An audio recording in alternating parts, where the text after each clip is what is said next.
নমস্কার বন্ধুরা, আপনারা সবাই কেমন আছেন? আশা করছি সবাই খুব ভালো আছেন, আমরাও খুব ভালো আছি।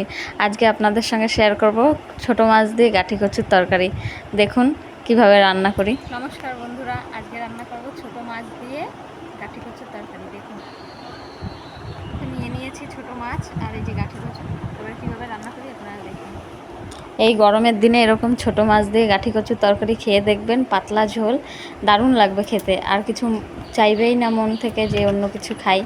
দিয়ে দিয়েছি কড়াইতে তেল, এরপরে দিচ্ছি তেল গরম হয়ে গেছে, গাঠি কচু এবং আলু দিয়ে দিলাম। প্রথমেই সোমবারে দেব না, 2 সোমবারে রান্না করব আজকে।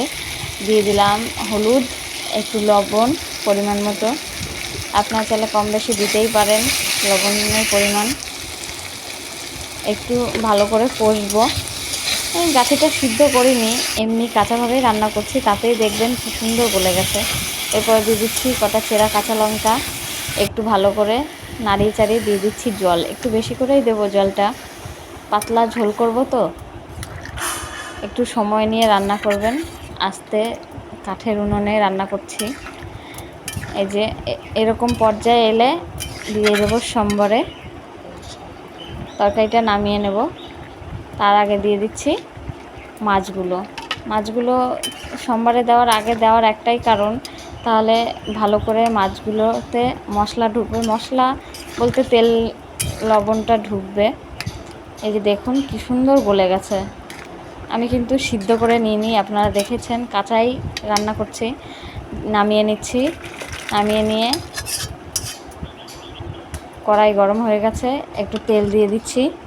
তেল দেওয়ার পরে একটু তেজপাতা, জিরে, শুকনো লঙ্কা ভেজে নেব, ভেজে তুলে রাখবো। এটাই হবে আজকের মশলা। দিয়ে দিলাম সোমবারে। দেখুন কেমন ফুটছে, কাঠের জাল কেমনভাবে ফুটছে দেখুন। এরকম পাতলা ঝোল খেয়ে দেখবেন। এই যে তুলে রেখেছি, এটা বেটে নেব। বাটা হয়ে গেছে, দিয়ে দিচ্ছি। দিয়ে দিলাম, একটু ভালো করে মিশিয়ে নেব। রান্নাটি হয়ে গেছে, এরপরে নামিয়ে নেব। রান্নাটি ভালো লাগলে লাইক, কমেন্ট, শেয়ার করতে একদম ভুলবেন না। চ্যানেলটি সাবস্ক্রাইব করতেও ভুলবেন না। আমাদের চ্যানেলটি হচ্ছে মধ্যবিত্ত বাঙালি @সুজন ওঝা 734। দেখুন কি সুন্দর গলেছে দেখুন। আপনারা সবাই ভালো থাকবেন, সুস্থ থাকবেন। এই গরমে এই রান্নাটি একবার করে খেয়ে দেখুন, আশা করছি সবার খুব ভালো লাগবে। দেখুন হয়ে গেছে রান্নাটি। গরম গরম ভাতের সঙ্গে পরিবেশন করবেন। সবাই ভালো থাকবেন। নমস্কার।